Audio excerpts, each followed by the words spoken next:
Ms Franks to conclude the debate. Thank you, Mr President. It's been some time since I introduced this bill, and I thank those members who've made a contribution to the debate tonight, and note that this is unfinished business from those previous debates with regards to the bills that the Honourable Connie Benares reflected upon.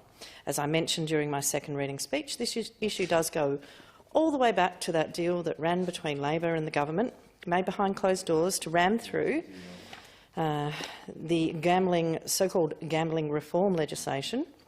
As part of that deal, of course, Labor required that provisions that electric gaming machines, EGMs, were fitted with facial recognition systems, ostensibly for the purposes of harm minimisation, and certainly that was how it was portrayed to the public. It was only under scrutiny from the Greens and the crossbenchers that it was revealed that indeed this technology is not values neutral.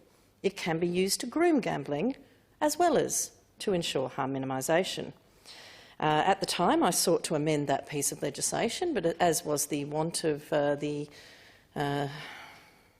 backroom deal, no amendments were entertained, no matter how sensible.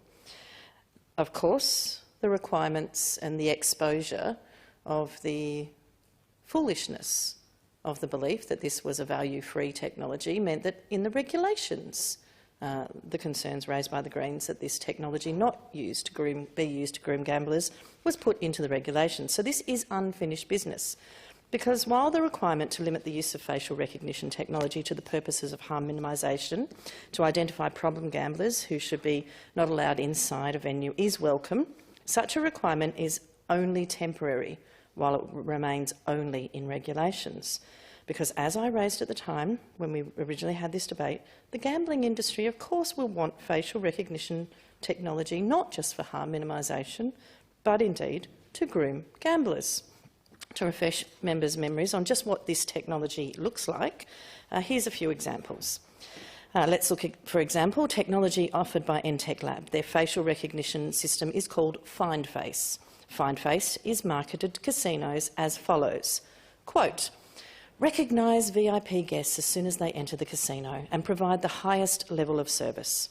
Below this, they state with FindFace casinos can see, quote, "up to 2 times the potential increase of the average bill using personalised offers," end quote. It goes on to spruik the benefits of this VIP guest identification with FindFace, quoting, "Providing high-quality services to VIP guests is a guarantee of their loyalty. Get to know important guests and exceed their expectations. Knowing the history of guest visits with their heart personalising your services. Make them come more frequently and increase the average spend," end quote. Other facial recognition technology spruikers, such as Konami Gaming Vice President Greg Colella, told a reporter that facial recognition technology for casinos and gambling venues could, quote, "create an anonymous ID for an individual player and then track how often that person visits the property, how much she or he usually spends, which in-house restaurant the individual prefers. Data could be sent to hosts who offer customised incentives," end quote.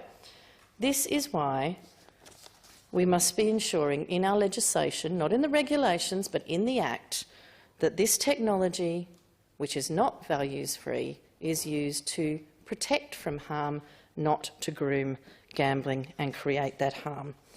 Indeed, the Treasurer has said basically, trust us, we're the government, even though 2 years ago we were told, trust us, we're the government and the opposition and we're going to have an online gambling inquiry, a joint House committee that has now languished for those 2 years because apparently the idea of having myself and the Honourable Connie Benares on such a committee seems too frightening to even call the first meeting. Well, I don't trust you just because you're the government. I certainly don't trust this government on pokies reform. I don't believe that we can let this harmful technology sit in regulations with those scant protections when ostensibly the attorney, in response to this, put these regulations in, assuring the Greens that our concerns have been taken on board. I do not understand why they would be seen now as superfluous, when indeed, for the Greens, for the crossbenchers and for those who care about minimising harm in the gambling industry, these are essential protections that belong in the Act. The question is that the bill be now read a